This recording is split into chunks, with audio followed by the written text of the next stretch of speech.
Muy buenos días a todos y todas. Agradecemos mucho a quienes se conectan el día de hoy al curso Contabilización de Pasivos de Arrendamiento, que es parte del ciclo de capacitación 2024, iniciativa de ICO Centro de Fortalecimiento y Contemos Juntos para Sumar, quienes ofrecemos una orientación fiscal y contable a las organizaciones de la sociedad civil. Para quienes no nos conocen, somos organizaciones fortalecedoras con presencia en el estado de Nuevo León, y el día de hoy tenemos la presencia del contador público Salvador Llarena, quien va a estar a cargo de la sesión. Le cedo la palabra para que podamos comenzar. Gracias, muchas gracias. Bueno, me presento muy brevemente. Mi nombre es Salvador Llarena. Yo soy contador público egresado del Tecnológico de Monterrey, de 1993. Y luego estudié una maestría en Luisiana de Administración. Posteriormente trabajé en unos años en Estados Unidos en un despacho. Y bueno, llevo por ahí de 23, 24 años trabajando aquí en una firma propia que se llama TFK Llarena. A su vez, también soy consejero de Contemos Juntos. Como ya se mencionaba, bueno, es una fortalecedora, ¿verdad? Para las organizaciones de la sociedad civil, más que nada en los temas de cumplimiento contable, legal y fiscal. Entonces, bueno, sin más preámbulo, pues nos arrancamos ya con este curso que viene siendo contabilización del pasivo de arrendamiento.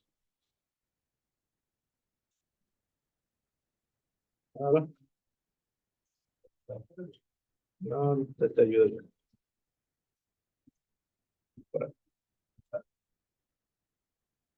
Muy bien, bueno, platicar un poquito, ¿verdad?, sobre qué es Contemos Juntos.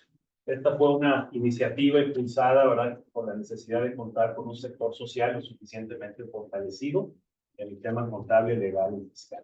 La misión de Contemos Juntos es contribuir al fortalecimiento y profesionalización de las organizaciones de la sociedad civil, brindando servicios de asesoría, acompañamiento y capacitación para el debido cumplimiento de sus obligaciones legales, fiscales y contables, como bien mencionaba, desarrollando así proyectos sociales sólidos, transparentes y sostenibles. Pasamos a la siguiente. Y bueno, ¿qué va a cubrir esta sesión de por ahí 1 hora y media que tenemos contemplado? Voy a platicar un poquito sobre los antecedentes de la manera en que actualmente las empresas del sector lucrativo, así como empresas del sector no lucrativo, tienen que ir registrando sus digamos, operaciones de arrendamiento, ¿sí? Vamos a platicar un poquito el antecedente, cómo se registraban antes este tipo de operaciones y qué sucedió para un cambio importante que se dio a partir del 2019 en el tema de registro de los arrendamientos. Después tocaremos un poquito la introducción en sí a la norma que establece las nuevas reglas de registros contables de arrendamientos, y tocaremos algunos conceptos que considero que son muy relevantes en relación a esta nueva norma de arrendamientos.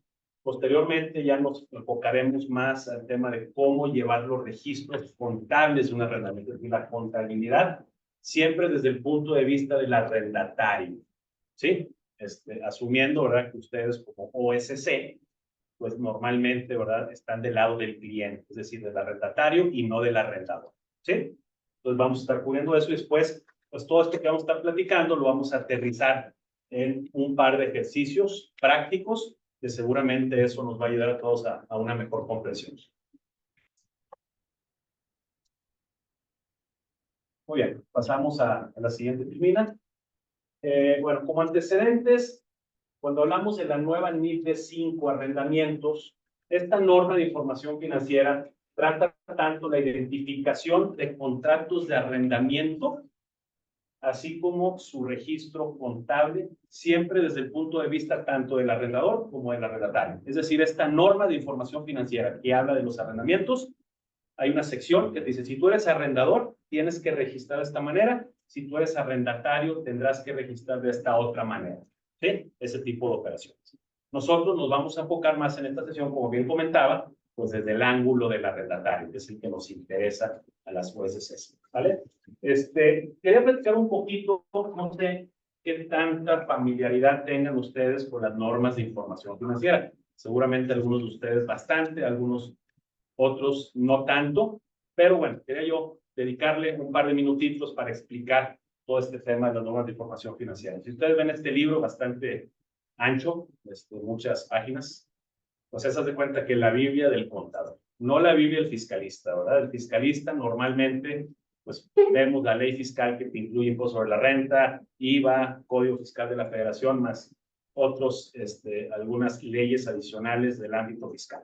Bueno, cuando nosotros llevamos a cabo registros contables, es decir, la contabilidad de una empresa o de una organización de la sociedad civil, tenemos que regirnos con estas normas de información financiera. ¿Sí? Son las reglas de hoy y cómo tenemos que registrar, por ejemplo, el saldo en bancos y cómo tenemos que registrar las cuentas por cobrar. En este caso pueden ser donativos por cobrar. ¿Cuándo vamos a registrar un ingreso por donativo y cómo vamos a evaluar ese ingreso por donativo? ¿Me explico? Todo eso, de alguna manera, está incluido aquí. ¿Sí?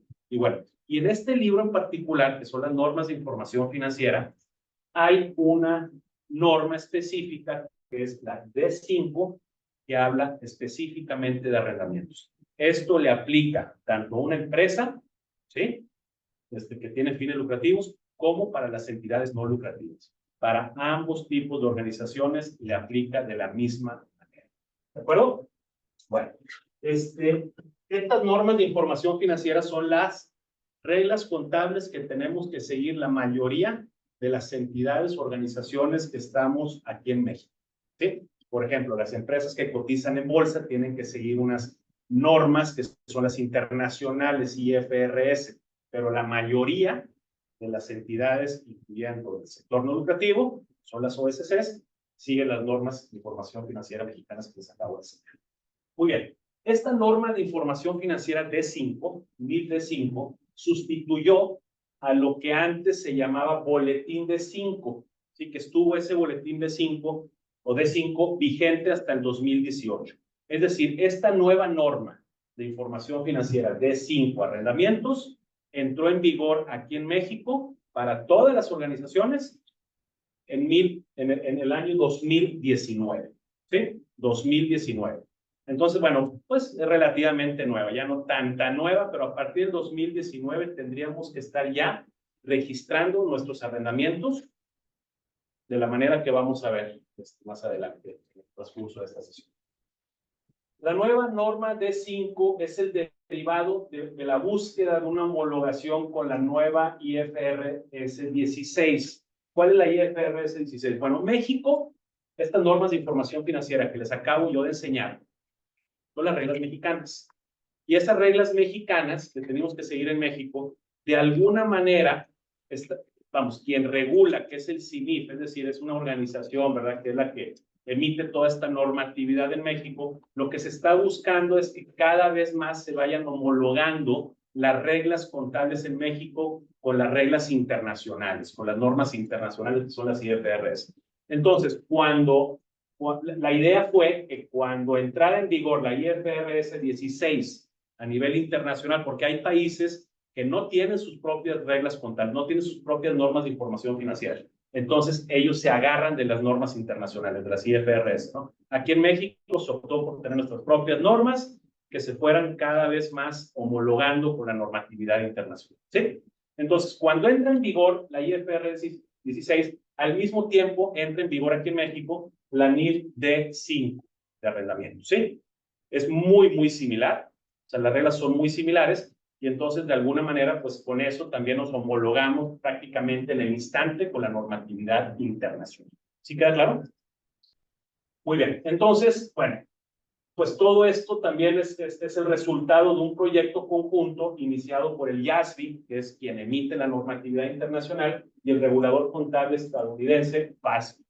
¿Qué pasa? Estados Unidos también tiene sus propias reglas. Así como en México, Estados Unidos tiene sus propias normas y luego existen las normas internacionales que están implementadas en distintos países. Entonces, también se unió lo que venía siendo el FASB para que la norma americana, norma internacional y la norma mexicana, pues de alguna manera estuvieran homologadas, ¿sí? Pero este fue realmente un proyecto largo, ¿sí? Podemos decir que en los últimos 15, 20 años, a mí no me ha tocado ver un cambio en normatividad contable que en cierto sector de empresas pueda tener un impacto sumamente relevante como es la de arrendamientos. ¿sí? Hay empresas que gran parte de su operación depende mucho, ¿sí? De arrendamientos que contratan como clientes, por ejemplo, las empresas de aviación, ¿sí? Muchas veces arrendan los propios aviones. Entonces, imagínense, antes se llevaba de una manera el registro, ahora de otra, les impacta de manera muy importante. Entonces, vamos, quien estuvo trabajando, los investigadores, ¿verdad? Reguladores que estuvieron trabajando este proyecto de cambio a la norma, ¿por qué se dio? Precisamente porque veían estos reguladores ciertas limitaciones en la normatividad anterior en relación a los arrendamientos operativos.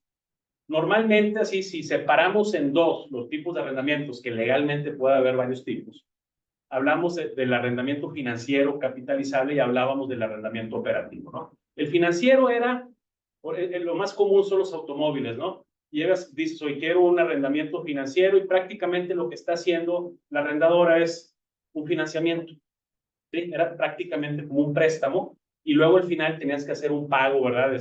Muy simbólico para poderte quedar con la unidad, ¿sí? Pero era como, yo pudiera interpretarlo más como un financiamiento. ¿Sí? Eso se capitalizaba, se reconocía el activo y se reconocía un pasivo.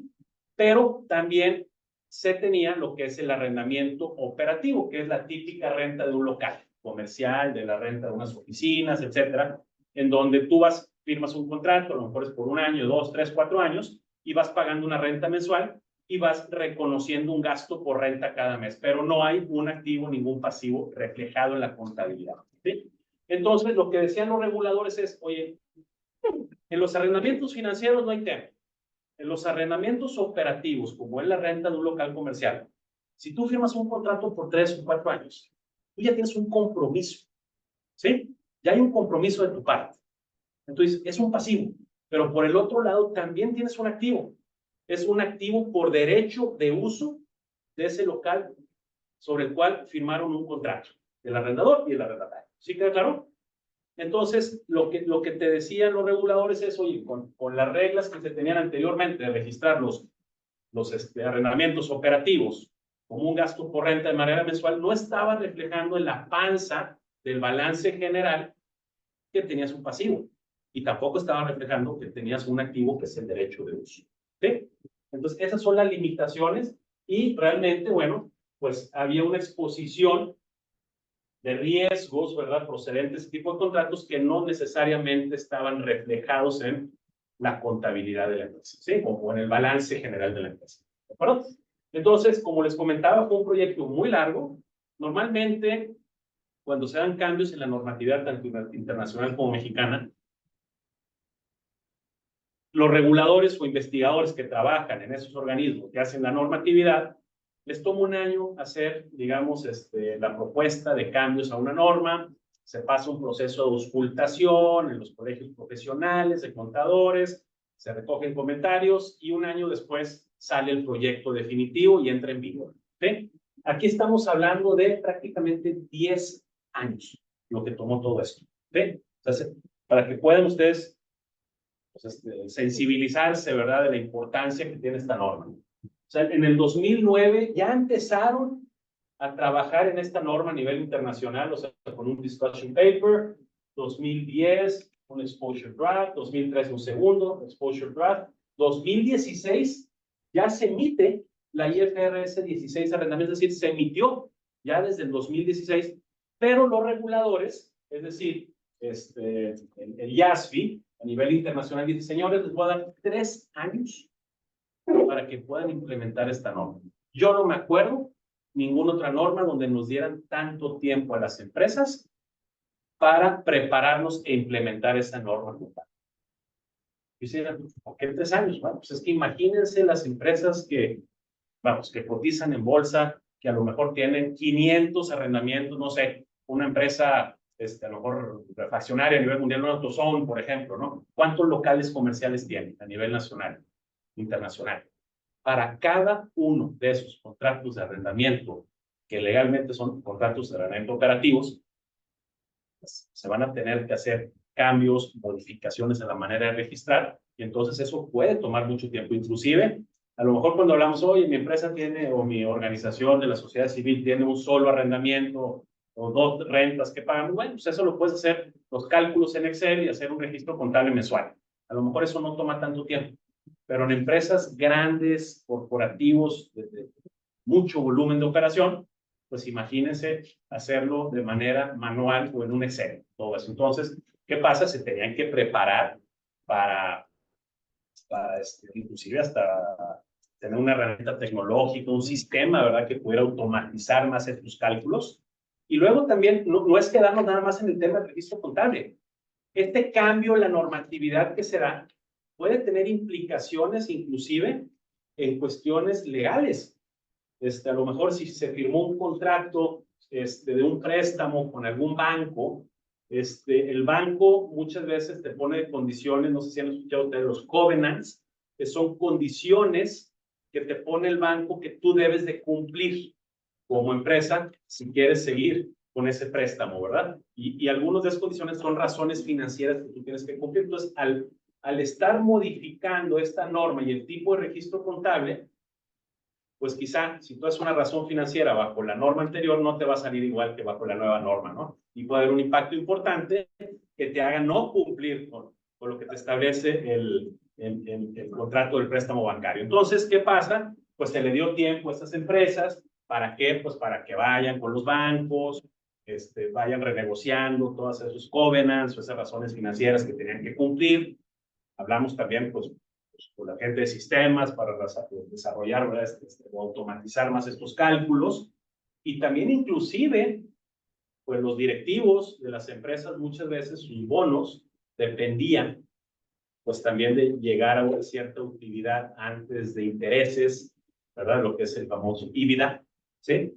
Y ahora, ¿qué pasa? Pues ese EBITDA te va a arrojar una cantidad distinta, porque lo que antes se registraba como gasto por renta, bajo esta nueva norma, una parte se va a registrar como depreciación y otra parte como intereses, que vamos a ver más adelante.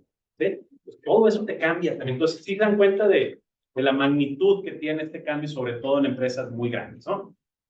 Y es por eso que tomó tanto tiempo el que quedara ya entrando en vigor esta normativa. Muy bien, entonces, estos son como que los antecedentes. Creo que siempre es importante el entender el porqué, ¿verdad?, de una norma. Y bueno, ahora sí ya nos vamos a la carnita, digamos, ¿no? La nueva NIF D5 se basa en un modelo de control para la identificación de un arrendamiento, distinguiendo entre arrendamiento y contrato de servicio.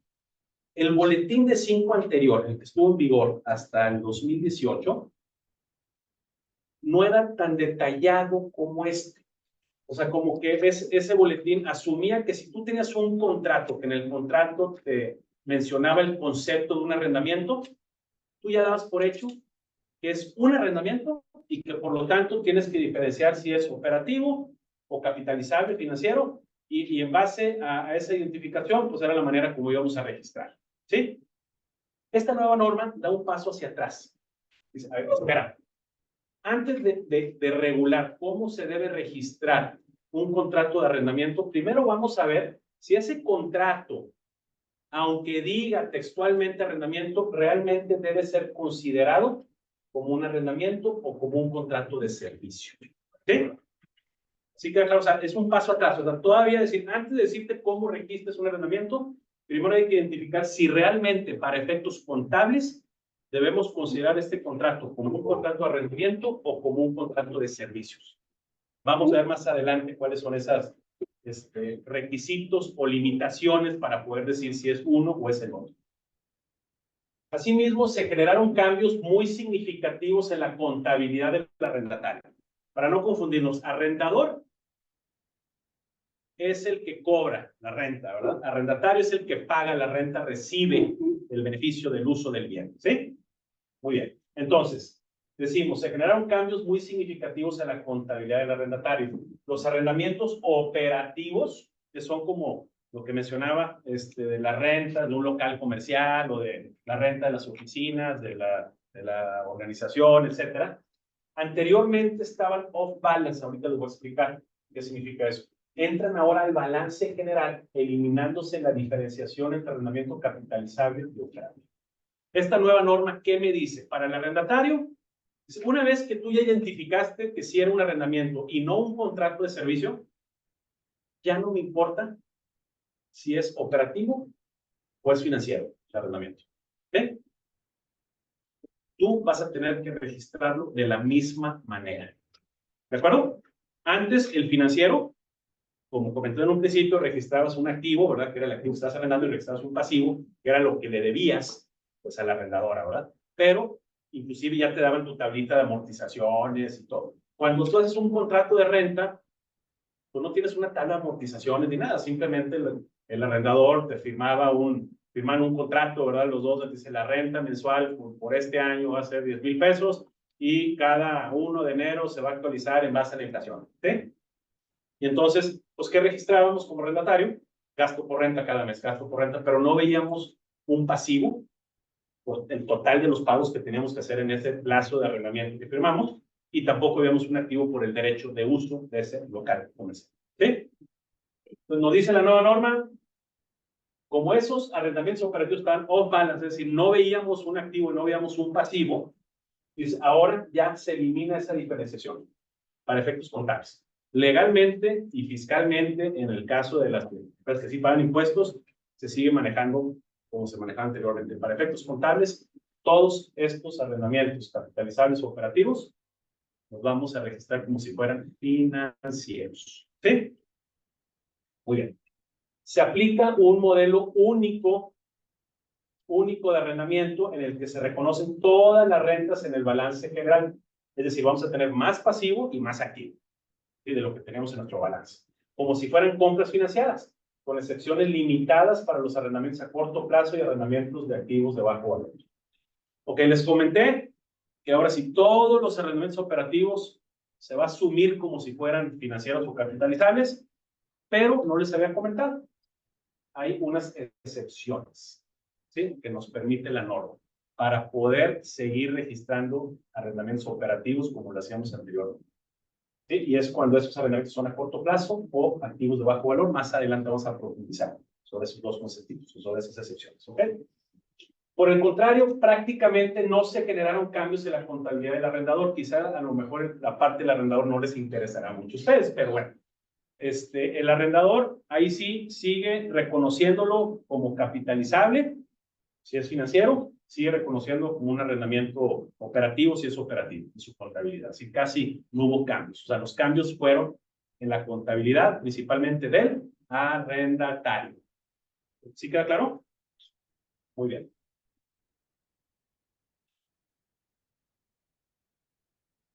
Muy bien, entonces pasamos a ciertos conceptos relevantes en relación a la norma. Vamos a entender primero qué es un arrendamiento para efectos normativos contables. ¿Sí? Un contrato contiene un arrendamiento, vuelvo a lo mismo, esa es la definición contable, ¿sí?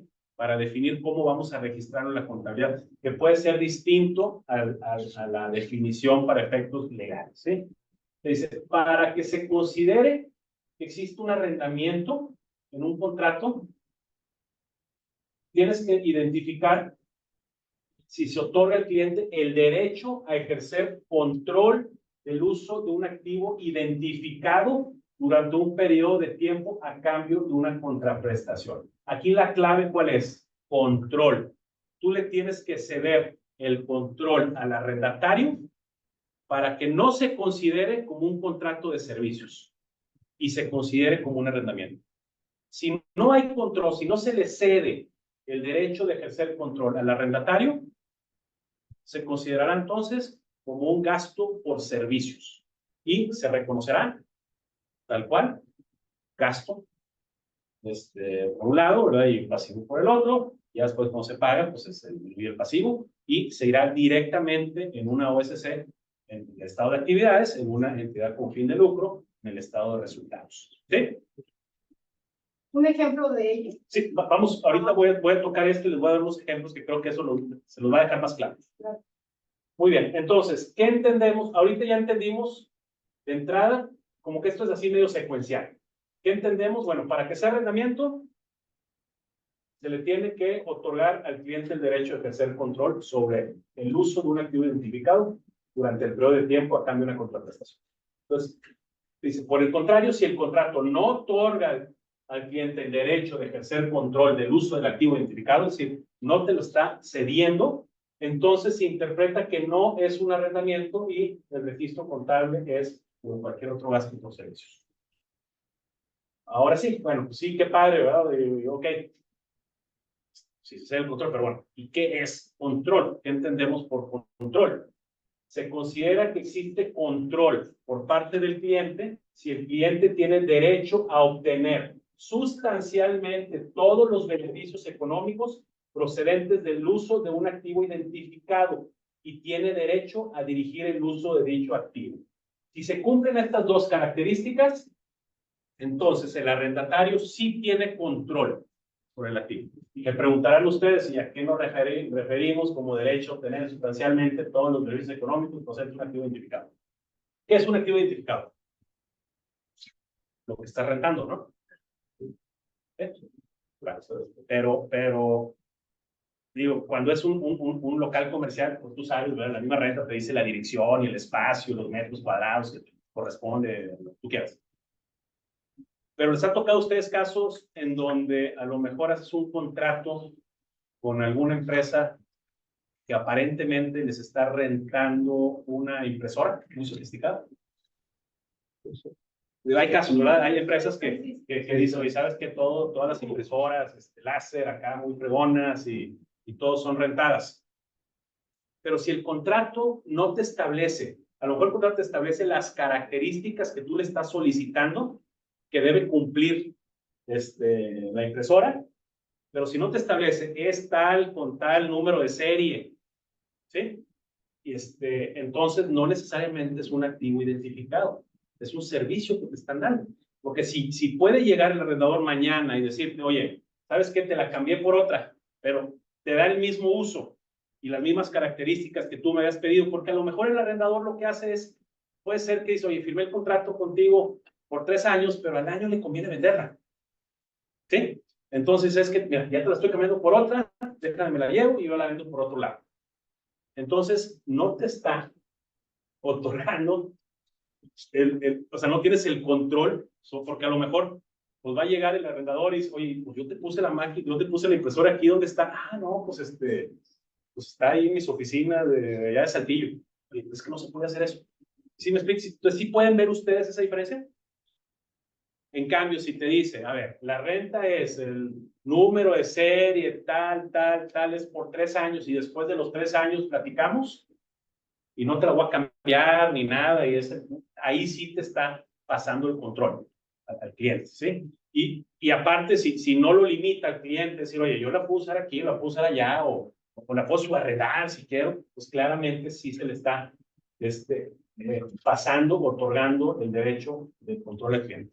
Un ejemplo así, muy típico también es de repente en nuestras casas, ¿no? Contratamos internet. Pues llega Telmex o llega cualquier otra de estas compañías y te cambia el aparato, ¿no? ¿Por qué? Porque lo que estás pagando es un servicio. No estás pagando el aparato, o sea, la renta del aparato, está el servicio de internet. Entonces, ¿sí ven la diferencia? Y a lo mejor el contrato de esta empresa que se está ofreciendo la impresora, legalmente dice que es un arrendamiento, pero contablemente no lo vamos a considerar como tal, si no nos ceden el control. ¿Sí? Si no te permiten subarrendar, ¿se considera que no tienes control o sí? Mira, no es rígido decir una cosa sí, una cosa no. Quizás te pueden poner una limitación, ¿verdad? O te pueden decir, mira, bajo estas pautas o este cuadro, puedes hacer lo que tú quieras, ¿no? Y a lo mejor las puedes decir, no subarrendes. Pero no te están diciendo, no lo muevas, no te están diciendo, te lo puedo cambiar. ¿Me explico? Okay. Digo, hay que meter un poquito de juicio en ese sentido, ¿no? Entonces ya entendimos que es un activo identificado. Sí. Ya entendimos que es el derecho a obtener sustancialmente los beneficios. Y el derecho a dirigir el uso de dicho activo, pues también, ¿verdad? Entonces, si no cumplimos con estas características, técnicamente, ni te preocupes por entenderle el tema del registro de un arrendamiento. Sería un gasto. ¿Sí? Sí. Tal cual. Ok. Ahora, hay casos también, ojo, donde hay un arrendamiento operativo, ¿sí? Una renta de un local donde también te están cobrando el servicio del vigilante, es decir, o hasta te están metiendo luz, y ya te están metiendo una corte de servicios, ¿verdad? Esa parte de luz, servicios, de la cuota del guardia no debe ser parte del valor del arrendamiento. Esa parte la tendríamos que separar. Y seguiríamos reconociéndolo como un gasto, conforme se va pues, cada mes de venganos. ¿Sí me explico? O un servicio. Como un servicio. ¿Por qué? Porque ahí quizá lo ideal es decirle al arrendador, oye, hay ciertas reglas contables, tú me estás incluyendo varios conceptos aparte en sí del derecho de uso de la propiedad. Entonces te voy a pedir, pues desglósamelo. ¿Por qué? Porque yo voy a tener que separar una parte como arrendamiento y otra parte como gasto. ¿Sí queda claro? Sí. Muy bien.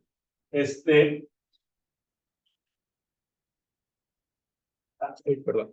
Ahora pasamos a lo que es periodo de arrendamiento. Este es un concepto sumamente importante. Usted dirá, oye, pues es bien fácil. Si el contrato dice que el periodo de arrendamiento son 4 años, pues son 4 años. Sí, no. Hay contratos de arrendamiento que son 4 años y luego tú como arrendatario tienes todavía una posibilidad de extender un par de años más. ¿Sí? Sin que el arrendador te diga que no. ¿Sí? O sea, entonces el control de decidir quién lo tiene, el arrendatario, ¿no? Sí.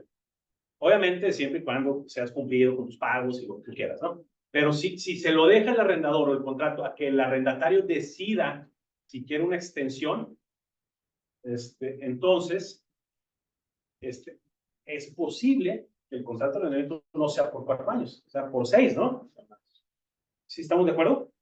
Entonces, te dice, se define periodo de arrendamiento como el periodo no cancelable de arrendamiento, incluyendo los periodos cubiertos por una opción de extensión del arrendamiento siempre que el arrendatario posea una certeza razonable de ejercer dicha opción. El arrendatario no puede poseer una certeza razonable de ejercer la opción si la posibilidad de extender el arrendamiento es de las dos partes. Se tienen que poner de acuerdo las dos partes. Porque si el arrendador te dice, oye, sorry, pero pues te vas porque tengo otro cliente que me va a pagar más, entonces pues yo no tengo como arrendatario una certeza razonable. ¿Por qué? Porque no depende nada más de mí. ¿Sí? En ese caso, dirías nada más por los 4 años. Si el contrato te dice, oye, tú como arrendatario decides y el arrendador apechuga, entonces ahí hay que analizar internamente en la entidad, decir, bueno, es hoy con la información que tenemos, con lo que proyectamos hacia el futuro de la organización, tenemos los elementos como para decir que es altamente probable que sí estaríamos ampliando el periodo por 2 años más. O de plano no tengo ni la más remota idea. Habrá organizaciones que recién empiezan y contrataron un espacio muy chiquito. Y dicen, híjole, es que la verdad, yo no sé si me quiero quedar aquí después de los 4 años. A lo mejor el contrato es por 2, ¿no? Si yo no sé si me quiero quedar por más tiempo, aunque el contrato me permita decidir, ¿sí? A mí, sin preguntarle al arrendador, sin que meta mano el arrendador, yo no tengo la certeza porque yo espero, hoy somos 3 personas, mañana vamos a ser 6 y no vamos a caber. ¿Estamos de acuerdo? Entonces, en ese caso, aunque te dé la opción de 2 años más, tú vas a reconocer como periodo de arrendamiento nada más los 4 forzosos. ¿Sí queda claro? ¿En qué casos generalmente tú asumes que sí vas a tomar ese par de años adicionales? Oye, pues a lo mejor le metiste mejoras a la propiedad arrendada, o sea, ya le invertiste una lana. El lugar donde estás es estratégico, suficientemente amplio, ¿verdad? Para el personal que tienes y para tus proyecciones de crecimiento futuro. Oye, a lo mejor pasa una vía del tren ahí, que a mí me conviene porque mi producto, pues lo embarco y se va. Entonces, si no me quedo aquí, me va a complicar las cosas. ¿Sí me explico? Entonces, es muy probable que con esos elementos pensemos que sí nos vamos a quedar 2 años más. Entonces, nos iríamos a que el periodo de arrendamiento es por 6 años, no 4. ¿Sí? Muy bien. Luego también se define como el periodo de arrendamiento periodos cubiertos por una opción de cancelar el arrendamiento siempre que el arrendatario posea una certeza razonable de no ejercer la opción. Te dice, tú tienes la opción de cancelar a los 2 años y no pasa nada, aunque sea de 4. Si tú dices, yo no me veo por qué voy a cancelar, me la llevo a 4. ¿Sí? Y mis registros contables van a ser tomando en cuenta como si fueran 4 años de arrendamiento. ¿Sale? ¿Sí queda claro ese tema de cómo vamos a definir el periodo? No irnos con la finta de que son 4 años forzosos y entonces a fuerzas 4 años. Hay que ver los demás artículos, digamos, del contrato, los demás términos para ver si hay una opción de extender y bajo qué condiciones, ¿no? Si tenemos la posibilidad de renovar, tendríamos que tomar el tiempo más largo del contrato, ¿no? Sí, exacto. O sea, más que renovar, ampliar, ¿no? Porque muchas veces ya cuando se dice amplías, ya te están estableciendo a cuánto va a ser. Te va a decir a lo mejor, o va a ser lo que te estoy cobrando ahorita más la inflación de cada uno de los años, ¿no? Entonces tú ya tienes certeza también de cuánto vas a pagar. Ahora, sí, por eso es más un tema de ampliar que extender, ¿verdad? O que, bueno, es ampliar o extender más que un tema de renovar, ¿verdad? Porque ya cuando hablas de una renovación ya hablas de ponerme de acuerdo otra vez con la renta, etcétera, etcétera, y eso sí entra pues como algo por separado, ¿verdad? Registro nuevo, ¿no? Muy bien.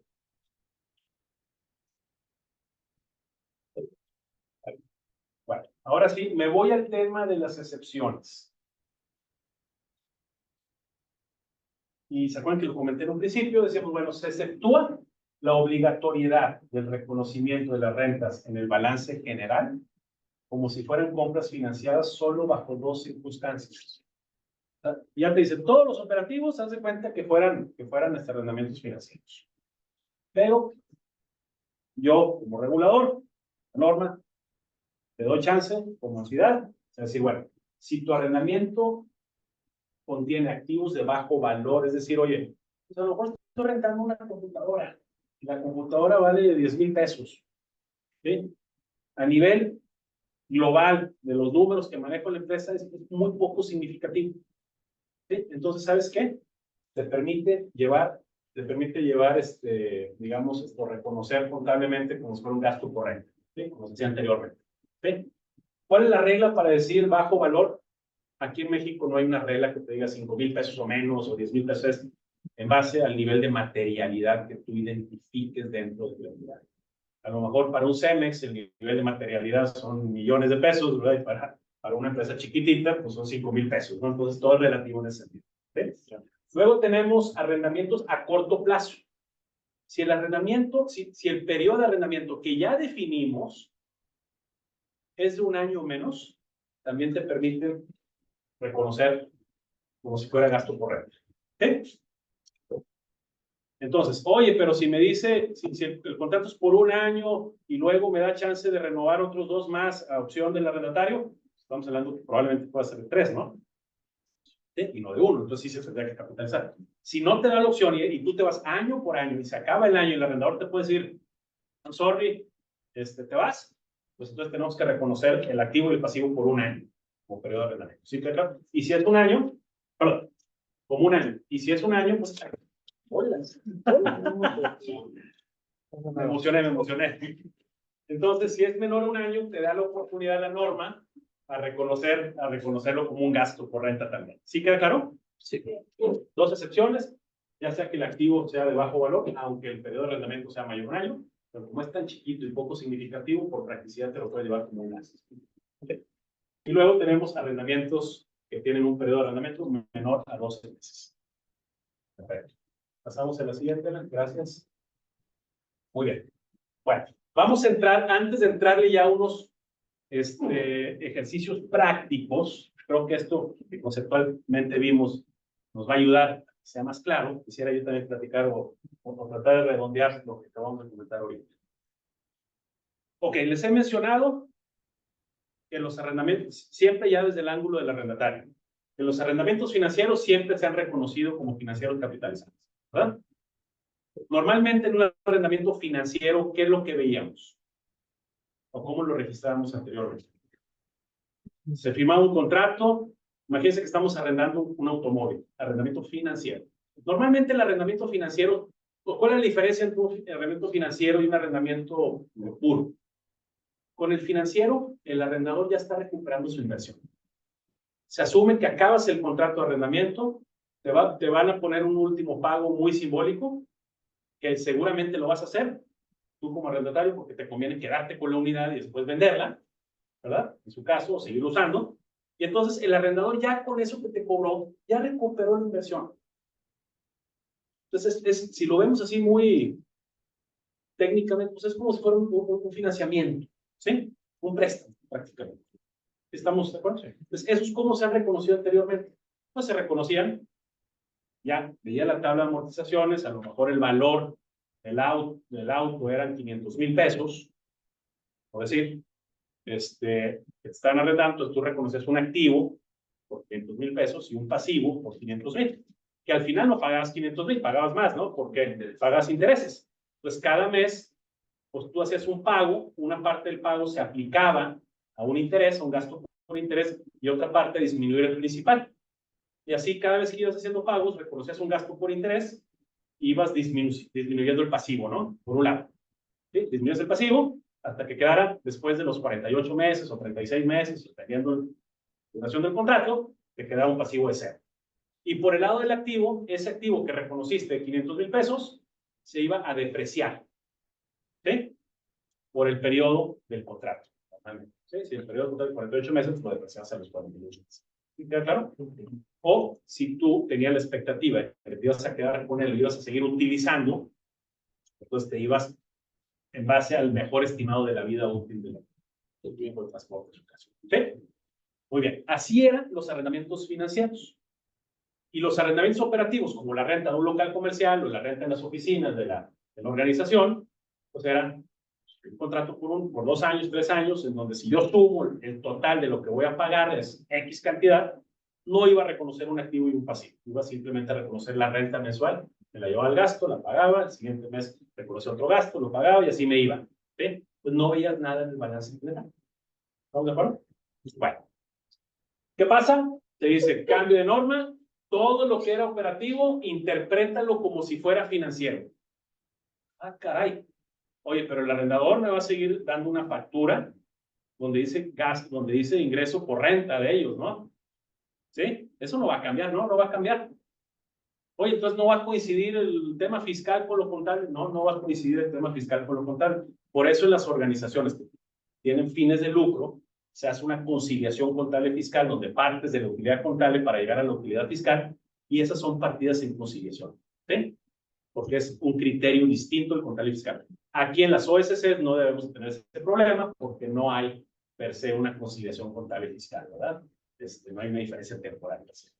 Pero bueno, ¿qué pasa? Aquí dice, oye, yo no tengo una tabla de amortizaciones. En un arrendamiento operativo, ¿se lo va a pedir al arrendador? Sácate yo te voy a decir cuánto es la renta mensual, ¿me explico? Pero, entonces, ¿cómo le hago? Porque lo que tenemos que hacer ahora nosotros, como arrendatarios, es hacer nuestra propia tabla de amortizaciones. ¿Tenemos todos los elementos? Nos falta un elemento. ¿Cuál? Interés. La tasa de interés que vamos a utilizar. Todo lo demás ya lo tenemos y yo te lo puedo armar. Pero si no tengo una tasa de interés, no lo puedo armar. Entonces, ¿qué te dice la norma? 1.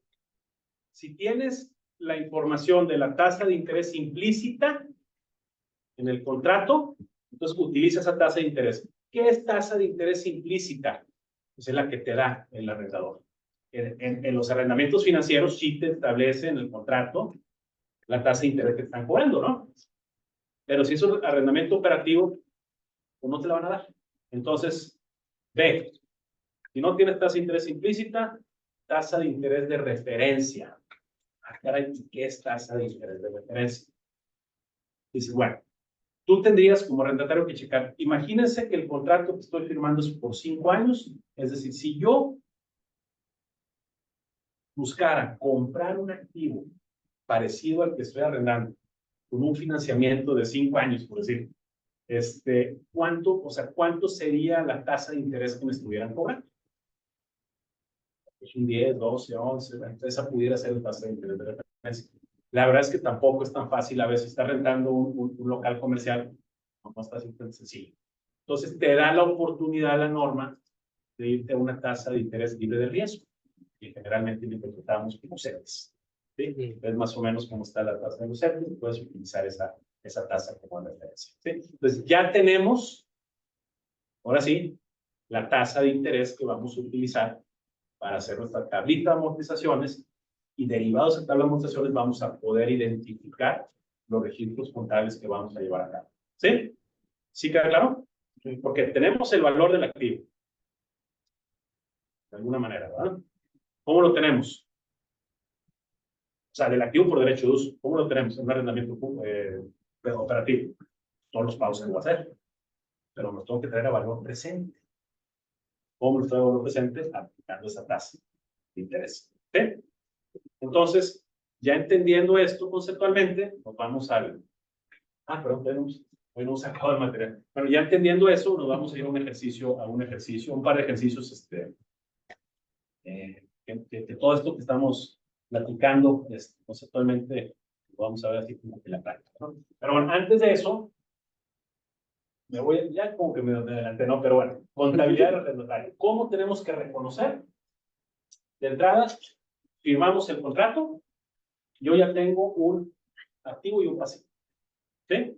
Tengo un activo por derecho de uso, ¿sí? Y tengo un pasivo por arrendamiento. ¿Sí o no? El activo por derecho de uso, imagínense que debe ir en un balance general de estado de posición financiera, abajito del activo fijo. ¿Sí? Es un activo a largo plazo. También te permite la normativa que lo pongas como un concepto o un rubro dentro del activo fijo. Así como tienes terrenos, edificios, maquinaria de equipo de oficina, computadoras, equipo de transporte, le puedes agregar un rubro que se llame activo por derecho de uso. O lo abres en una cuenta con un rubro separado, ¿sí? Que diga activo por derecho de uso. ¿Sí queda claro? Y el pasivo por arrendamiento va en el pasivo, pero también hay que tomar en cuenta que hay corto plazo y largo plazo. Los pagos de principal que yo voy a hacer en los próximos 12 meses de la fecha del balance general es corto plazo, es decir, pasivo a corto plazo. Y el resto va en el pasivo a largo plazo. Como cualquier préstamo bancario, ¿no? Tú tienes un préstamo bancario de 5 años, los pagos de principal que tienes que hacer en los siguientes 12 meses, ¿en dónde van? Pasivo a corto plazo, circulante. Y el resto va en el pasivo a largo plazo. ¿Sí? Lo mismo tendríamos que estar contemplando aquí.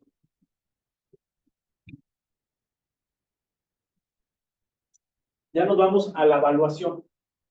Dice, bueno, hablando del activo por derecho de uso, el valor inicial del activo por derecho de uso incluye las siguientes partidas. El valor inicial del pasivo. De lo mismo que yo tengo en el pasivo, voy a contemplar como el activo. ¿Sí? Y ahorita les voy a explicar cómo se determina el pasivo.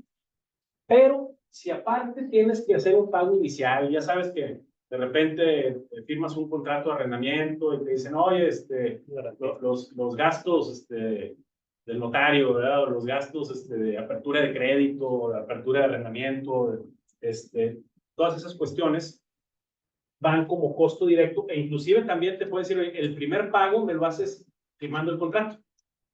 Entonces, al día 1, tu pasivo no incluye ese primer pago, ¿verdad? Estamos de acuerdo, porque ya hiciste el pago iniciando el contrato. Entonces te dice, valor inicial del pasivo, pagos iniciales del arrendatario, cualquier costo directo incurrido adicional que incurriste para la apertura del arrendamiento, del contrato, etcétera, y los costos de retiro del activo. Yo no me iría tanto por eso, estudio es muy técnico. Te dice, bueno, es que si tú vas a arrendar, no sé, un local, esto ya le aplica más a temas ambientales. Por ejemplo, eres una empresa química, ¿sí? En donde contaminas mucho el suelo y estás obligado a que una vez que retires o acabes el contrato tengas que limpiar todo. ¿Por qué? Porque la ley te establece que tienes que hacer eso. Entonces, esos costos que tú estimas desde ahorita deberían ser parte del valor del activo, del pasivo, porque finalmente lo vas a pagar después. ¿Me explico? Sí. Pero bueno, eso creo que ya es muy técnico. Normalmente lo que vamos a ver, pues normalmente es esto y a veces esto. ¿Sí? Muy bien. Ahora sí, Ay, perdón. Sí. Entonces, una vez que yo ya tengo el valor del activo por derecho de uso registrado en la contabilidad, el reconocimiento posterior es que lo vaya depreciando. ¿Sí? Si yo determiné que el valor del activo por derecho de uso es 1,000 pesos y el periodo del arrendamiento es por 5 años, ¿cuántos 5 de 60 meses? Pues voy a depreciar sobre 60 meses. ¿Sí? Entonces, ese activo cada vez va a ir disminuyendo hasta llegar a 0. ¿Ok? Bueno, vámonos al pasivo. Pasamos a la siguiente. Las entidades deberán evaluar inicialmente los pasivos por arrendamiento al valor presente de sus pagos futuros por efectuar. ¿Qué es valor presente de los pagos futuros? ¿Yo qué es lo que haría? Si el contrato me dice 5 años de arrendamiento, 60 meses, vas a pagar 10,000 pesos mensuales. ¿Cuántos son? 120,000 pesos al año por 5 años, ¿cuánto es? 120,000 por 5 años.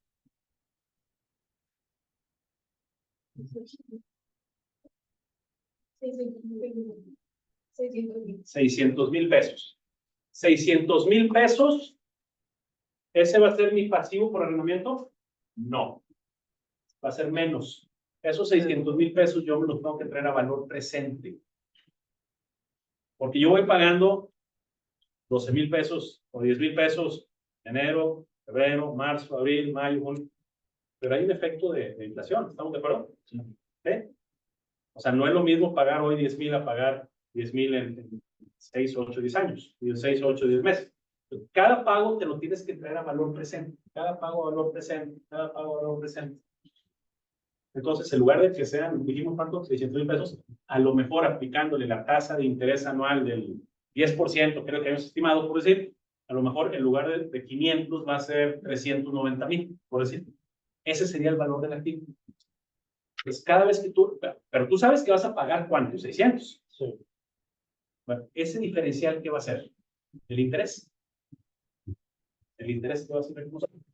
¿Sí? Ahorita que damos el ejemplo práctico, les va a quedar más claro esta cosa. Bueno, te dice, inclúyeme los pagos fijos. Pagos fijos son esos 10,000 pesos.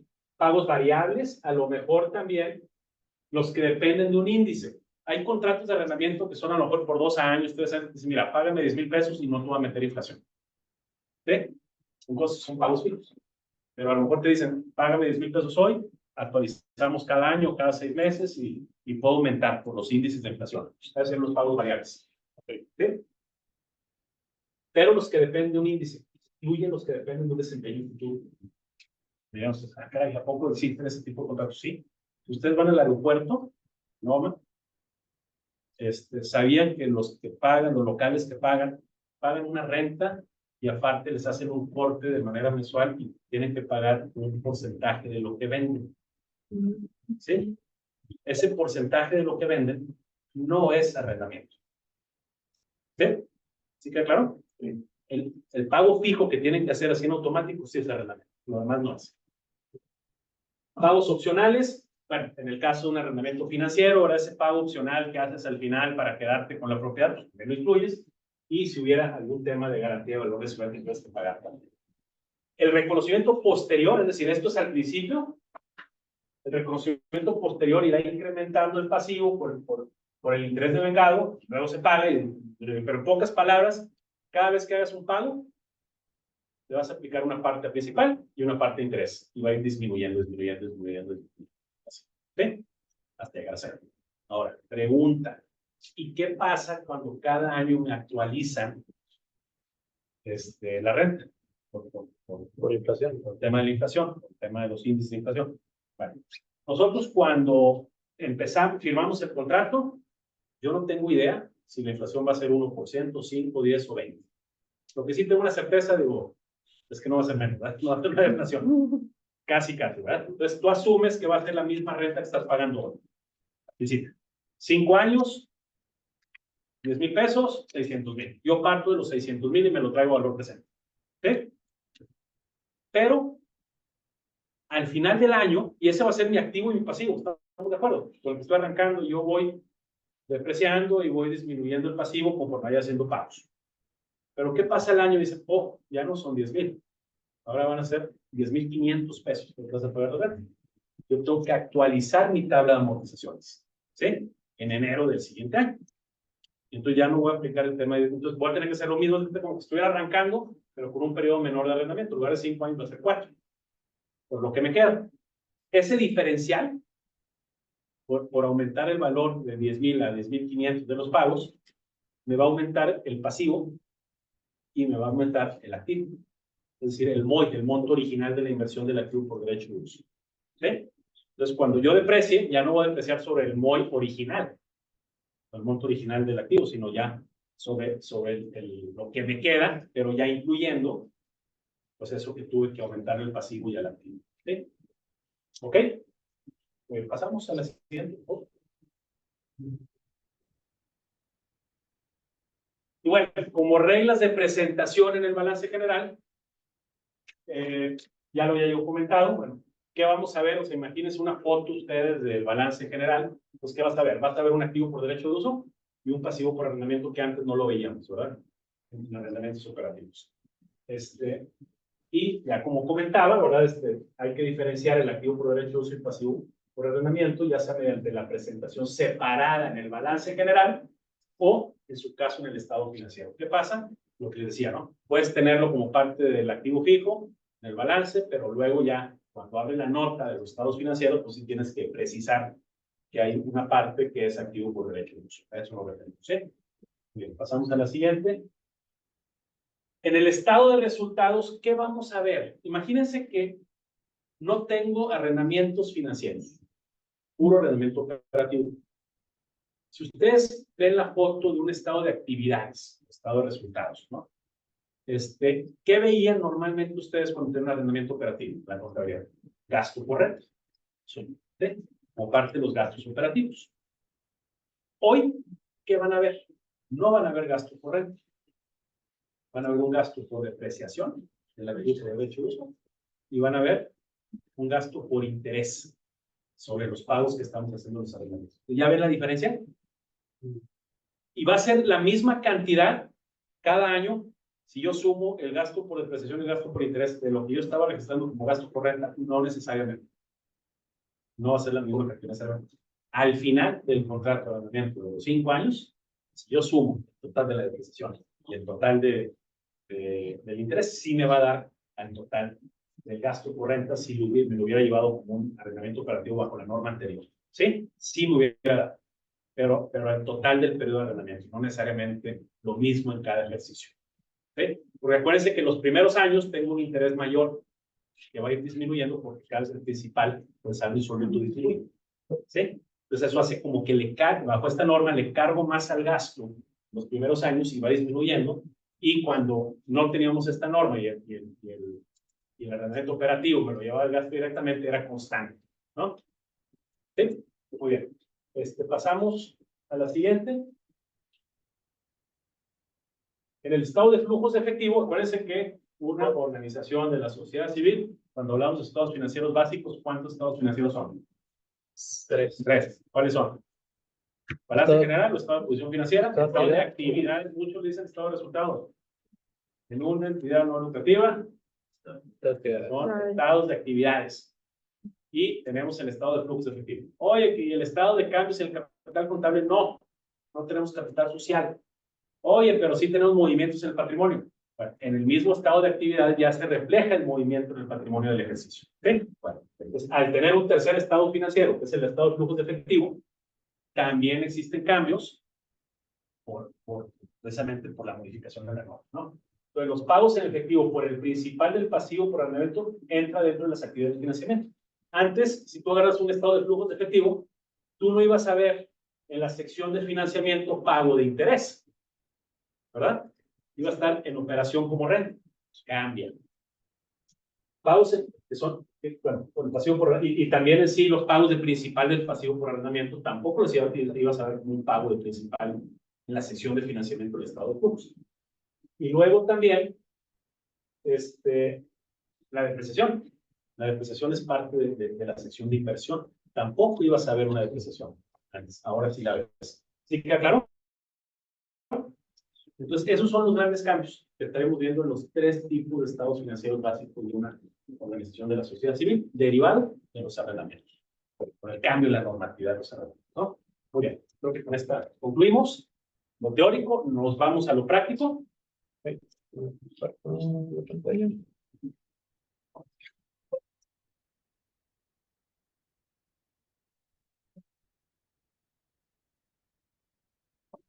Ok. Vamos a partir de lo más básico, que es el arrendamiento 1, así lo voy a llamar. Sí. Y pasamos después, le agregamos un gradito más de complejidad, que va a ser el arrendamiento 2. El arrendamiento 1 vamos a asumir que hay un contrato de arrendamiento por 48 meses y que el arrendador es súper buena onda y me dijo, no te voy a aumentar la renta en los 48 meses, independientemente de que tengamos inflación. ¿Sí? Pues en teoría, pues el cálculo es sencillito, porque no lo tengo que ir actualizando año con año. Y luego el arrendamiento 2, que vamos a ver más adelante, ahí sí vamos a asumir que cada año hay un aumento en la renta derivado de la inflación, porque así lo establece el contrato. ¿Sí? Entonces pasamos al arrendamiento número 1. A lo mejor si lo hacemos un poquito más chiquito. Sí. Muy bien.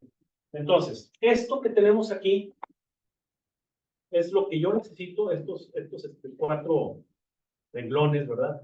Conceptos son los que yo necesito determinar para poder calcular el valor presente en Excel. ¿Sí? Tenemos calculadoras también científicas, pero si lo queremos hacer en una hoja de cálculo, tenemos que saber primero cuánto es lo que establece el contrato que voy a pagar de manera mensual. Oye, el contrato dice 15,000 pesos mensuales. Ah, perfecto. Hazlo vacío. Esto es vaciado. Luego, ¿cuántos meses va a ser? 5 años. Perdón. 48 meses son 4 años. 4 años. Ok, 48 meses. ¿Sí? Luego, ¿cuánto es la tasa de interés? Pues fíjate que no me dijo. En el contrato no hay tasa de interés. Bueno, pues entonces déjame ir a una tasa libre de riesgo, por un periodo similar a esta. CETES, voy a suponer que es 10% anual. ¿Sí? Okay. 10% anual, perdón, 12% anual. 12. ¿Sí? 12% anual, ¿cuánto es mensual? 1% mensual. Aquí tengo que ponerlo mensual porque los pagos los voy a hacer de manera mensual. ¿Sí? Pues si ven aquí que la tasa de interés anual es el 12, pero cuando de meses es entonces, este valor sale en automático cuando yo multiplico 48 meses por 15,000. Entonces, yo sé que en base a la firma de este contrato voy a tener que desembolsar en el transcurso de 48 meses, ¿cuánto? 720,000 pesos. ¿Ese es el valor de mi pasivo inicial y mi activo inicial? No. Esto yo me lo tengo que traer a valor presente.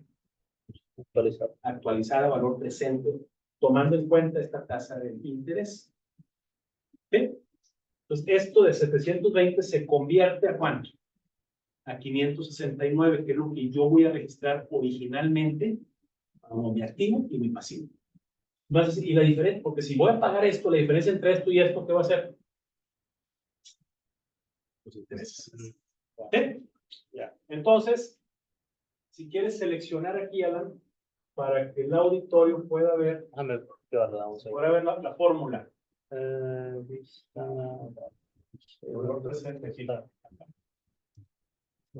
Sí, dice, bueno, aquí es valor actual, negativo, valor actual.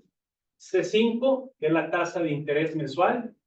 C6, el plazo. Y C7, el monto de pago original. Lo pones 0,0 porque en teoría asumes que se pagan al principio del mes. En teoría, ¿no? Por practicidad. Esto es lo que tendremos que vaciar nosotros para que poder, o sea, tener estos 3 datos. Este está formulado 48 por 15 y una vez que tengas estos 4 datos, con esa fórmula puedes llegar al valor presente. ¿Sí? Perfecto. Esta fórmula viene en Excel. ¿Se puede usar en Excel? Debe venir en Excel también. Okay. Luego, yo tengo aquí, voy a tener que armar mi propia tablita de amortizaciones. Esto es muy similar a lo que te arma una arrendadora financiera. Nada más que pues yo lo tengo que hacer solo. ¿Ah? Entonces, yo voy a decir 48 meses de enero, vamos a asumir que firmé el 1 de enero del 2019, para efectos prácticos. ¿Sí? Ok. 2019, vamos para abajo. Debe acabar en diciembre del 22, que son 48 meses, ¿no? Ahí está. Diciembre del 22. Vamos para arriba otra vez, por favor. Y entonces, ¿cuánto voy a pagar de manera mensual? 15,000. ¿Sí? Entonces, ¿con cuánto empiezo? Mi activo y mi pasivo por derecho de uso. El día 1 de enero, el registro contable va a ser activo por derecho de uso, 569,609 pesos. Y pasivo por derecho de uso, 569,609 pesos. Así empiezo. Voy a hacer en enero mi primer pago de renta. ¿De cuánto? 15,000. Ok, ahí van 15. ¿A qué tasa de interés anual? Ah, 2. 2. Aquí está. Vámonos a interés. Vámonos a la columna G y vamos a ver la fórmula. Fíjense.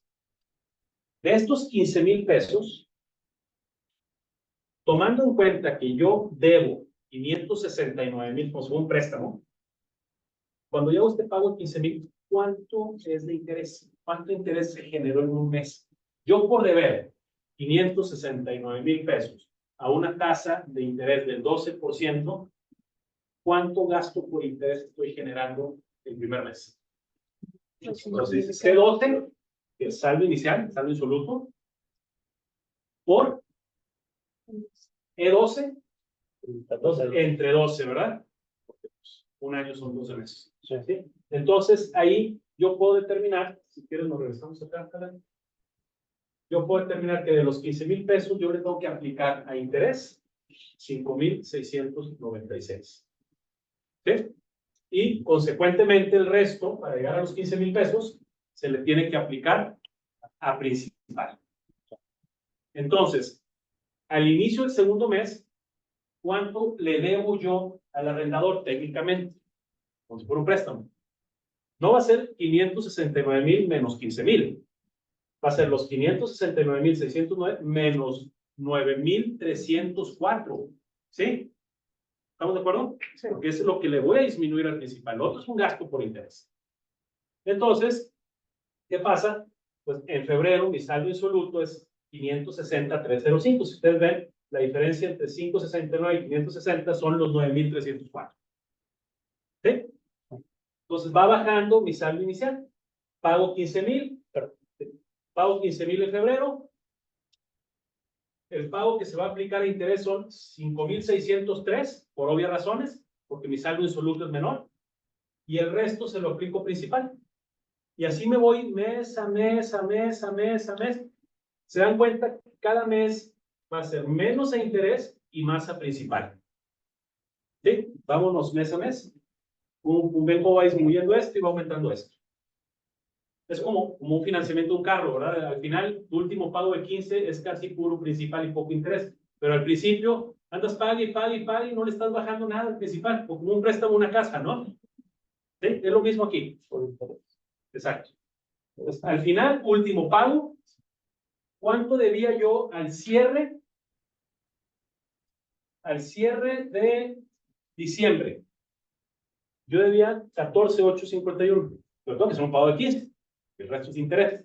Hago mi pago de 15, le aplico los 149 al interés. ¿Cómo llega ese interés? Si quieres, es igual, es la misma fórmula que traíamos.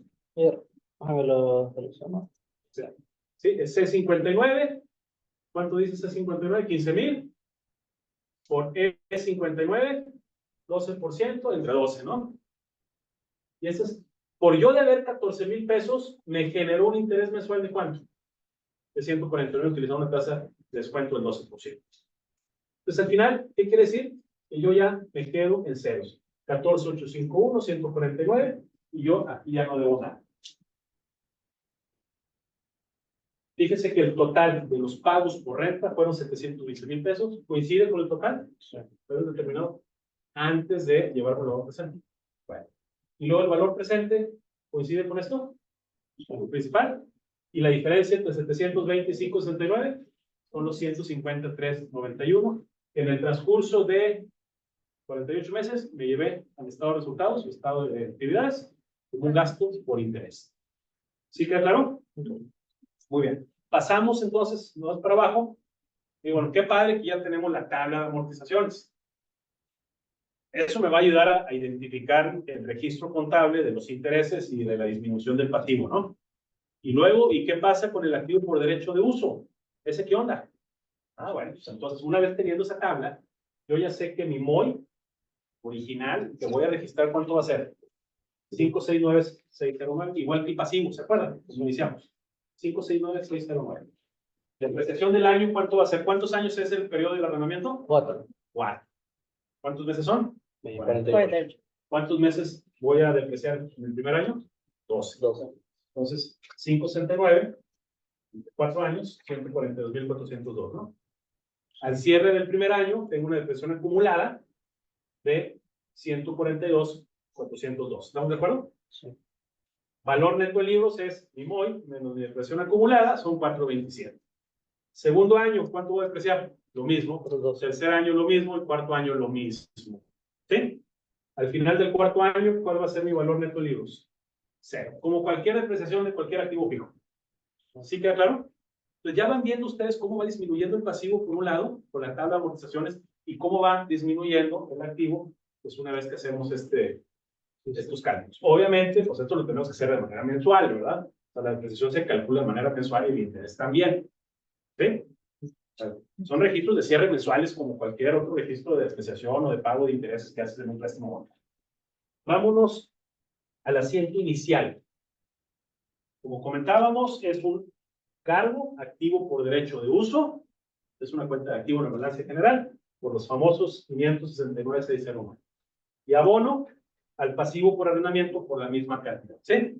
Aquí es un ejercicio práctico donde asumo que no hay modificaciones a aumentos de renta, donde no hay un pago inicial de apertura de arrendamiento, de cosas así. ¿Sí? Entonces, ¿qué asientos voy a hacer en el ejercicio 2019 una vez que hice este registro inicial para reconocer el activo y el pasivo? En teoría, esto lo tendría que hacer cada mes. Esto es como que globalizado al año, ¿no? Tendría que ir cada mes, ¿no? Pero esto ya es gasto por depreciación anual de 142. Si lo hiciera cada mes, sería pues una doceava parte de esto, ¿no? Gasto por intereses, este es el de todo el mes, el todo el año. Cada mes yo tendría que registrar mi interés en base a la tabla de amortización. Este gasto por depreciación, si quieres, Alan, tratar de, vamos de verlo, de dónde salió. El de De 63 63. está acá arriba. ¿Se acuerdan? Depreciación del año, ¿no? ¿Sí? Vamos para abajo. Gasto por interés, ¿de dónde salió? De la tablita de amortizaciones. ¿Cuántos fueron los intereses que pagué el primer año? Ahí está. Los primeros 12 meses, ¿no? Ahí está. Pasivo por arrendamiento. Esa es mi disminución del ejercicio. Voy a la tabla de amortizaciones y es Pago la principal. disminución, pues, la disminución del principal, ¿no? O sea, los pagos que hice al principal. O sea, yo partí de 569 y son 12 meses, ¿verdad? De depreciación. ¿Sale? Digo, de interés, perdón. Depreciación acumulada, pues la misma cantidad que gasto por depreciación, así como tengo un gasto, pues se va contra la depreciación acumulada. Y luego bancos, pues, ¿cuánto pagué el primer mes de renta? 15,000 por los 12 meses. ¿Sí? Primera vez. Entonces, por eso, esos son los registros que yo tendría. Yo lo hice como si fuera un solo registro contable al final del año. Tendríamos que hacerlo mes a mes a mes. ¿Sí? Okay. Ustedes ven su cuenta T de activo por derecho de uso, su cuenta T de pasivo por arrendamiento va a ir disminuyendo mes a mes, ¿no? Hasta llegar a 0, después de 48 meses. Muy bien. Pasamos al siguiente ejercicio, entonces, ya muy rapidón. Arrendamiento 2, le metemos un poquito de jiribilla, resulta que es un contrato por 4 años también, del 19 al 2022, pero ojo, hay aumento en la renta mensual año con año en base a la inflación. Así está establecido en el contrato. Hoy, el primer día, enero 2019, yo no sé cuánto va a ser la inflación y por lo tanto yo no puedo adivinar. Yo lo que sí puedo decir es cuando menos voy a estar pagando esta cantidad. Esta cantidad se la estoy dando, es dato dado.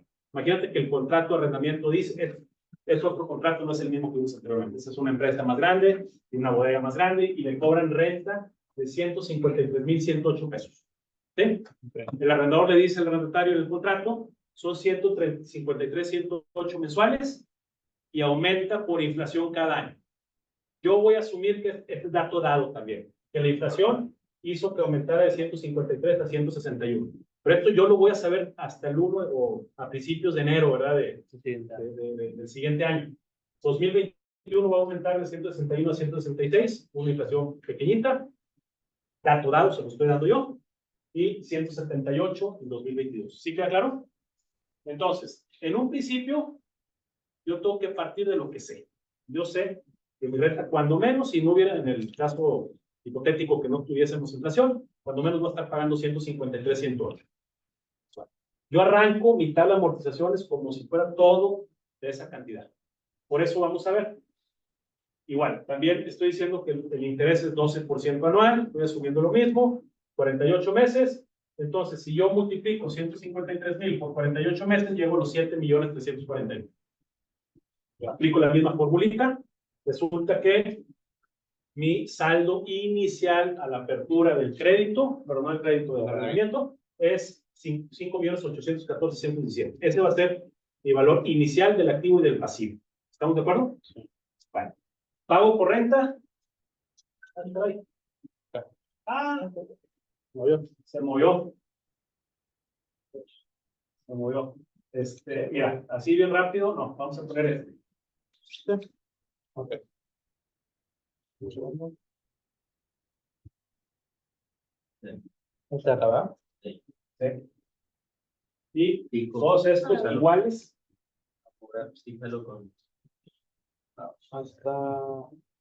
Hasta ahí, hasta ahí. ¿No? 178. Septiembre hasta diciembre, ¿no? Diciembre de 2019, sí. Ya vi. Claro, un segundo. Acá y acá. Está bien, mira, para que practiquemos. Sale. Diciembre 19. Ahí está. Perfecto. Perfecto. Súper. Pon todo, bueno, no pongas todo. Ahorita estamos asumiendo que es eso, ¿sí? Ajá. Entonces, ¿qué pasa? Yo parto de 5,814, hago mi pago por renta de 153,108, ¿sí? Y entonces, ¿cuánto le estoy aplicando de interés y cuánto capital? 58,000, que es, agarro el total del pago, el 12%, entre 12 meses son 57,000, ¿perdón? Perdóname. 58,141, ¿sí? Ese es mi gasto por interés. Y así me voy en 12 meses, con la misma cantidad de pago de renta. Van a ir viendo cómo va el saldo inicial disminuyendo cada mes, pum. ¿Sí? Y ahora sí, nos vamos a enero del 2020. Bolas. Oye, es que ya cambió la renta, ya no va a ser, bueno, 153. Yo tendré que actualizar mi tabla de amortización para que llegue a ser 161,370. ¿Sí? Entonces, actualizamos de diciembre, ¿sí? 161,370. Y resulta que ahora mi pasivo va a aumentar. Si yo hubiera, fíjense, si yo hubiera dejado los 4, 7, 15, 6, 51 que tenía diciembre del 2019 y le restara el pago de principal de 112, hubiéramos tenido como 4 millones, perdón, no sé si como 4,500,000 y tantos, ¿no? Y resulta que tenemos 4,858. ¿Por qué? Porque yo estoy actualizando. ¿Por qué? Porque aumenté los pagos. Entonces, mi diferencia, ¿cuánto van a ser? El ajuste que estoy metiendo es de 248,000 pesos. Y es C24. ¿Sí? Que es este monto, es de 4,858 menos C23 menos F23. C23 era esto, menos el pago aplicado principal. Ese diferencial, ese ajuste que tuve que hacer por el aumento de renta, son 248,748 pesos. ¿Sí? Entonces, a mi pasivo, que yo tenía al cierre de diciembre del 2019, el 1 de enero del 2020, yo tengo que aumentar el pasivo 248 y al activo por derecho de uso también. Entonces, hacemos lo mismo. Pasan 12 meses Y Llegamos a 21. resulta, exactamente, si quieres, mención el tercero, sí. Vamos a la- Nos vamos a los 166, abajo, los 12 meses. ahí está. ¿Sí? Y resulta que ahora mis pagos por renta ya no son 161, son 166. ¿Se dan cuenta cómo iba comportándose como una disminución mucho mayor y ahora, a ver, y ahora sí disminuyó, pero no tanto? Entonces, ¿qué pasa? Aquí vamos a ver la fórmula. Es C36. Sí, es este de aquí, menos C35, que es el anterior, menos F, que viene siendo este pago principal. El ajuste que lo voy a meter, ¿cuál es? 115, 182. Ese ajuste se le va a meter al cierre del segundo año, al activo y al pasivo, para aumentar. Nos vamos a diciembre del 2021. Ahora sí, 178. ¿Estamos de acuerdo? Entonces, ¿cuánto va a ser a ver, el tema del pasivo? Vamos a ver la fórmula. Son C47 menos F47. Nos vamos al final.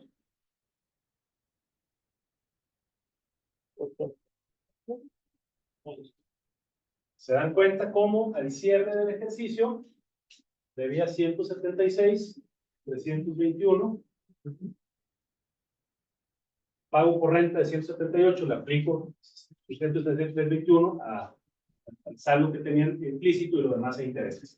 Al final, yo pagué 7.902.248, que no fue lo que originalmente había yo contemplado. ¿Por qué? Por esas actualizaciones que hicimos. ¿Sí?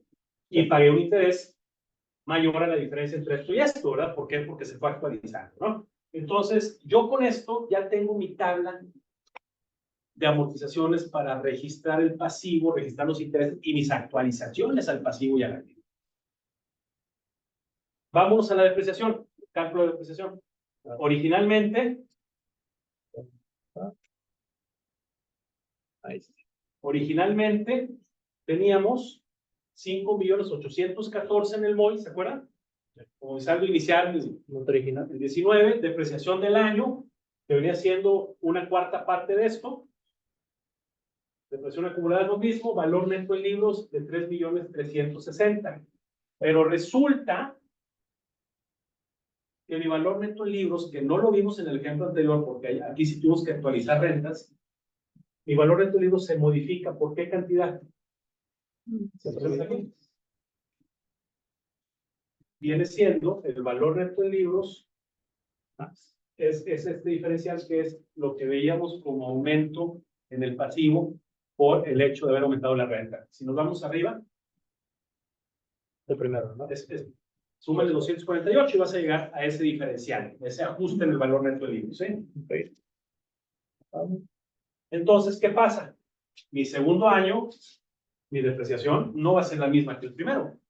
Va a ser una cantidad mayor porque ajusté mi MOI. Mi depreciación acumulada, pues es obviamente la depreciación de los 2 años. Llevo un valor neto de libros y resulta que pues tengo que volver a actualizar por el aumento en la renta. ¿Sí? Entonces ya mi MOI no es 6.068, es 678. ¿Qué pasa? Último año lo mismo. Como queda un valor neto de libros de esto, hay que actualizar, que es, si ven ustedes el ajustito de inicios del 2022. Exactamente. Y entonces ya nos vamos a una depreciación del año de 1.721, depreciación acumulada de 6.305 y al final del cuarto año valor neto de libros es 0. ¿De acuerdo? Muy bien. Asiento que tengo que llevar a cabo el principio activo por derecho de uso, 5.814.117. Gasto por depreciación, intereses, pasivo por depreciación acumulada y bancos, lo mismo que vimos en el ejemplo anterior. Vamos para abajo, el mismo criterio de base a la tabla de amortizaciones, ¿no? Pero ¿qué pasa en enero del 2020? Yo tengo que reconocer un ajuste para aumentar el activo y el pasivo. ¿Por qué cantidad? Son los mismos 248 que tenemos ahí arriba, ¿no? En la tabla de amortizaciones que aumentamos. ¿Sí? Y luego, pues tengo ya un típico gasto por depreciación, intereses, pasivo por arrendamiento. Y el siguiente año, ya no puse 2021, 2022, ya puse 2020, pero en el 21 tengo que volver a incrementar el activo y el pasivo. Y volver a hacer mi registro contable de cada uno de los años. ¿Sí? Entonces, la gran diferencia aquí, en este caso, sobre el caso anterior, es que cada año hay que darle una aumentadita al activo y al pasivo, ¿no? Por la actualización de mi tabla de amortizaciones. Y ojo que ese aumento en el pasivo y en el activo, pues va a tener que, por consecuencia, aumentar también mi gasto por depreciación por el resto del periodo. ¿Sí? Esto se los voy a compartir. Creo que les va a ser muy útil, inclusive entre las mismas organizaciones. A mí me ha pasado que lo preparé para dar un curso, una clase, y se lo comparto a los muchachos en el despacho, y es el mismo que usan cuando hacemos cálculos para las empresas, ¿no? Entonces, se los podemos compartir a todos. Seguramente nos fue muy rápido en este último ejercicio, pero ya que ustedes vean todo el tema con las fórmulas y todo, les va a quedar mucho más claro. ¿Sí? Aquí lo importante es que conceptualmente lo entiendan, el por qué estamos haciendo esto. Muy bien, pues con esto concluimos. No sé si por ahí tengan algunas preguntas, Alan, que... En el tema de la tasa de interés, ahí es general o tendríamos que buscar la implícita. Mira, primero es la implícita. La implícita es, pregúntale al arrendador. Si es un arrendamiento financiero, ya lo tienes implícito, ya está. Si no es arrendamiento financiero, el arrendador difícilmente te lo va a dar. Va a decir, estoy cobrando un interés de tanto. Él ni sabe que está cobrando interés. ¿Te explico? Entonces, te vas a tener que ir a una tasa de referencia. Es más o menos, si yo tuviera la posibilidad de un préstamo, ¿a qué tasa me prestaría? Oye, pues un 12, un 13, oye, pues, no tengo ni idea, porque nunca he pedido préstamos. Oye, pues entonces vámonos a una tasa libre de riesgo. Te puedes ir a CETES. Andamos bien, licenciado. Es correcto. Muy bien, Por aquí en el chat todo bien en preguntas. Todo bien. muy bien. Pues nada, entonces con eso cerramos. Perfecto. Yure. Muchísimas gracias a todas y todos quienes se conectaron. Les esperamos el próximo 14 de agosto con el curso Impuestos para Donatarias Autorizadas, en donde vamos a seguir profundizando en los temas legales, fiscales y contables de las organizaciones de la sociedad civil. Les haremos llegar la presentación y los ejercicios a sus correos a la brevedad. Y pues les agradecemos que hayan estado presentes con nosotros. Nos sería muy valiosa su retroalimentación sobre este ejercicio, que fue diferente a los que hemos desarrollado anteriormente, que fue híbrido. Entonces, también si cuando reciban su material nos hacen una retroalimentación, nos serviría mucho para mejorar en próximas ocasiones. Que tengan una muy bonita tarde. Gracias.